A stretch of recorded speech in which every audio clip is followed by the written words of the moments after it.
Hello అండి, ఈరోజు ఇక్కడ కెనడాలో హలోవీన్ పండుగ, దయ్యాల పండుగ. వీళ్ళందరూ చూడు ఇంటింటికి వెళ్తుంటే ఇంతగా చాక్లెట్లు, చిప్సులు ఇస్తున్నారు.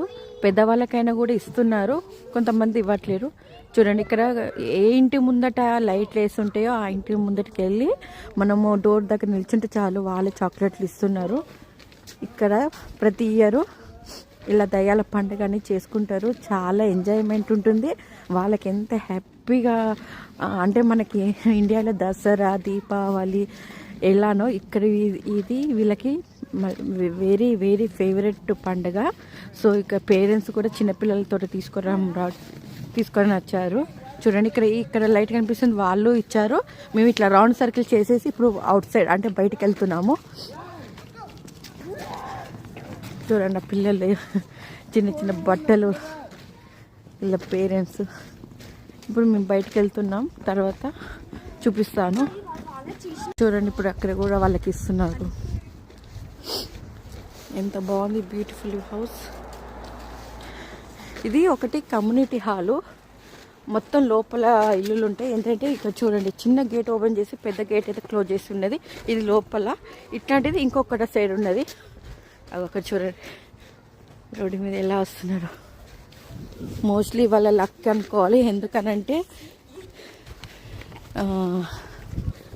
వెండి లేదు, అంటే గాలి లేదు, అలాగే స్నో కూడా లేదు.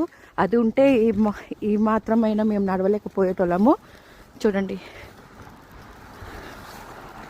అక్కడ లైట్ వేస్తున్నాయి. అవి ఏ ఇంటి ముందట లైట్ వేస్తుంటే ఆ ఇంటికి వెళ్ళాలి. లైట్ లేని ఇంటికి అయితే అస్సలు వెళ్ళకూడదు. చూడండి, ఎంత మంచిగా డెకరేషన్ చేసుకున్నారు. గో పోలేదు. ఇప్పుడు వీడియో తీస్తున్నా కానీ నా చేతులు మొత్తము ఫ్లాష్ అయినాయి. ఎందుకంటే అంత చలితోటి నా చేతిలో స్పర్శ కూడా తెలియట్లేదు. ఎప్పుడు ఫోన్ స్లిప్ అయి పడిపోతుందో అన్నట్టు భయం ముందుగా ఉంది. ఎంత బాగుంది బయట డెకరేషన్. సేమ్ మనము దీపావళికి ఇంటి ముందట ఇంట్లో డెకరేషన్ తోటి లైట్లతోటి పెట్టుకుంటాము, ఇక్కడ వాళ్ళు కూడా ఇలానే పెట్టుకుంటారు. ఇది ఒక బ్యూటిఫుల్. అంటే ఈ ప్రతి ఇయర్ అక్టోబర్ 31 కోసం ఎదురు చూస్తూ ఉంటారు వీళ్ళు. మనం దసరా ఎలా చూసుకుంటుంటామో ఎదురు చూస్తూ ఇది వీళ్ళకి ఇది ఎదురు చూస్తూ ఉంటారు. ఎంజాయ్ అన్నట్టు ఇది. అట్లనే ఈరోజు నేను ఈవినింగ్ జాబ్కి వెళ్ళేసి వచ్చాను. ఫుల్ ఆర్డర్స్ ఫ్రెండ్స్, పిజ్జాలు, కాల్స్ మీద కాల్స్, ఆర్డర్స్, అట్లనే లైవ్కి వచ్చి చేసి ఇవ్వడం.